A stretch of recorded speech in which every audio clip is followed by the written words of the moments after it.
عزیزان محترم، جب ہم حق پہ ہیں تو چھپتے کیوں؟ چھپتے کیوں؟ چھاپ جاؤ، پورے ہندوستان میں چھاپ جاؤ۔ افسوس کی بات ہے تم کہتے ہو ہم پھیل گئے۔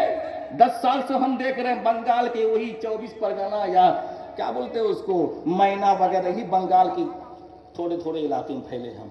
مگر افسوس ہے مسلمانوں، جب میں بڑے بڑے لوگوں سے رابطہ کرتا ہوں تو کہتا ہے غلام سرور صاحب اس دربار کو اب بنگال میں رہنے کی ضرورت نہیں، اس روحانی دربار کو دنیا کی گلی گلی میں پہنچا دو، کونے کونے میں پہنچا دو، اس لیے کہ یہاں پہ چادر کی بزنس نہیں، کہو سبحان اللہ، یہاں زیادہ چما چاٹی نہیں، یہاں پہ زیادہ کسی اور خرافات یہاں پہ نہیں ہوا کرتے ہیں۔ عزیزان محترم، کب ہوگا؟ جب کھل کے کہو گے ہم سنی مسلمان ہیں، تب ہوگا۔ کھل کے کہو گے جب ہم نبی کے معراج کو بھی مانتے ہیں، نبی کی میلاد کو بھی مانتے ہیں، کھل کے کہو گے۔ کہتے ہو نا ایمان کی بنیاد 5 چیزوں پر ہے، ایمان، نماز، روزہ، حج اور زکوٰۃ۔ کہتے ہو نا ایمان پہلے، ایمان ہے پہلے۔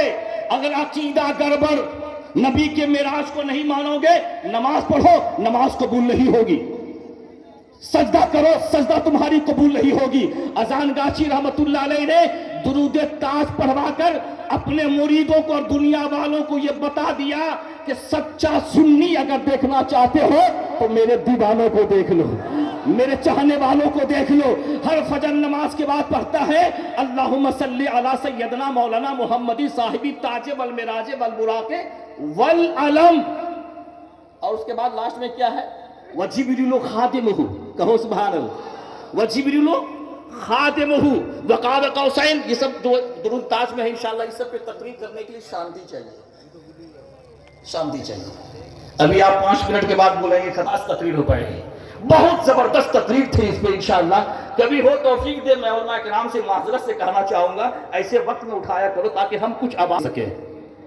قسم خدا کی قرآن میرے سینے میں ہے، 22 کا ٹکٹ تھا میرا، 22 کی رات کو اتنی زور بخار مجھے آیا، وہ ٹکٹ کینسل بھی نہیں ہو پایا۔ پھر میں نے 24 کا ٹکٹ میتھلا ایکسپریس سے میں نے تتکال اے سی کا ٹکٹ نکالا، سویرے پہنچا۔ کیوں؟ یہ تڑپ ہے آپ کے لیے، قسم خدا، یہ تڑپ ہے آپ کے لیے۔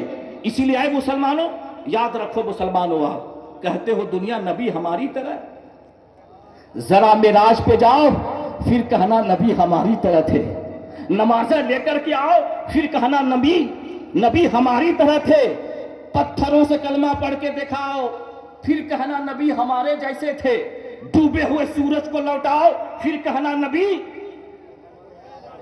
ہمارے جیسے تھے۔ ارے داغے پیشانی سجدوں کا داغے پیشانی بنانا کوئی مشکل کام نہیں، ٹہنی کو تلوار بناؤ پھر کہنا ہم جیسے تھے، اور اوپر جانا نیچے آنا یہ تو انسان کی طاقت ہے، سیر جنت کر کے دکھاؤ پھر کہنا ہمارے جیسے تھے۔ ایکم مثلی، کوئی نبی کی طرح نہیں، کہو نا سبحان اللہ۔ ایک بات بتاؤ، ہم یہاں پہ آئے ہیں کہ اذان گاچھی رحمت اللہ علیہ کی طرح ہم ہو سکتے ہیں؟ مفتی معزز رحمت اللہ علیہ کی جیسے ہم ہو سکتے ہیں؟ بولو، نام لے رہا ہوں، سبحان اللہ بولو اپنے مرشد کا۔ پوشیدہ حضور قبلہ رحمت اللہ علیہ جیسے ہم ہو سکتے ہیں؟ موجودہ حضور قبلہ دامت برکاتہ العالیہ کی طرح ہم ہو سکتے ہیں؟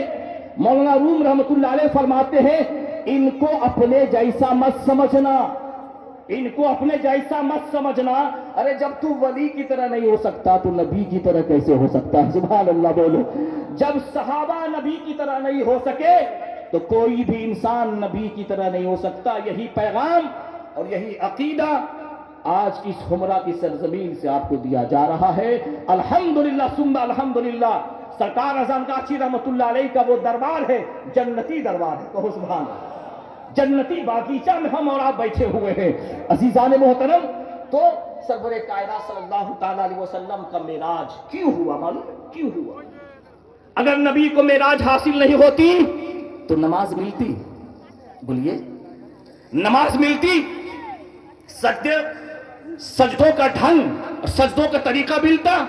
نہیں ملتا۔ یہ سب صدقہ ہے نبی کی معراج کا۔ سبحان اللہ، یہ سب صدقہ ہے نبی کی معراج کا۔ عزیزان محترم، سرور کائنات صلی اللہ تعالی علیہ وسلم کی شان و عظمت یہ ہے مسلمانوں، میرے آقا ارشاد فرماتے ہیں رائے تو ربی فی حسن صورت، میں نے اپنے رب